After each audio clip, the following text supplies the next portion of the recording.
certainly, silver is a critical commodity needed for worldwide economic development.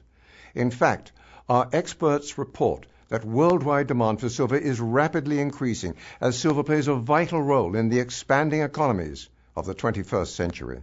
As president of the Silver Institute, I've gone to China as part of a major conference that the Silver Institute has had for the last 5 years in China.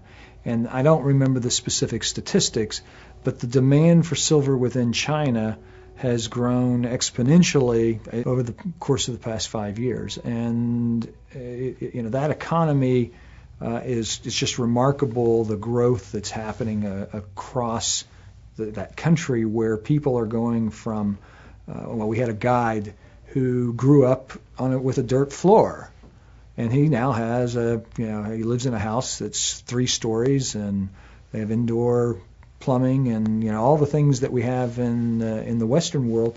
They're starting to get there. We have China, which has been economically oppressed for so long, and now they're booming.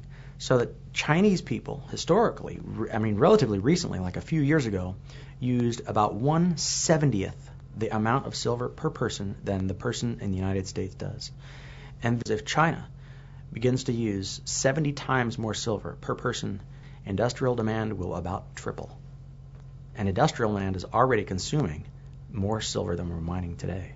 Their emergence as a major manufacturing force with tremendous growth in industrial activity, huge infrastructure investment in China in things like railways, electric generation, all of this is very metal intensive, and with a huge also shift in the manufacturing activity for electronic products, even things like televisions, air conditioners. A great deal of this production now occurs in China, and microwave ovens, and you tend to use a lot of metals in all of these manufactured goods, and I think that really has propelled their importance in terms of the metal industry around the world. I am very, very much of the view that Asia growth in demand is just beginning.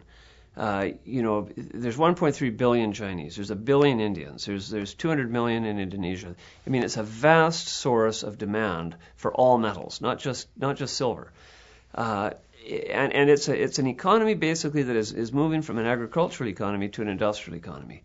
Their consumption of most metals is a tiny fraction of what it is in North America. Even if they went to only 1/50th or 1/40th of our consumption per capita, that still represents a huge increase in demand pretty much across the board for silver, for gold, for lead, for zinc, for nickel, and so forth. When you consider that there are probably millions and millions and millions of people in China, they don't have refrigerators, they don't have air conditioners in their homes, they don't have a lot of things that we take for granted here in the United States. They don't have lighting, and as the standard of living rises, they want these products. It's going to make life more comfortable for them. And these are just everyday aspects of life, or aspects of everyday life that we deal with. And you look at what we've consumed here in this country, and it's not going to be any different in those countries if the standards of living continue to rise. And so, electric motors, cellular telephones, computers, water purification in China and India is probably more of an issue there than it has ever been here.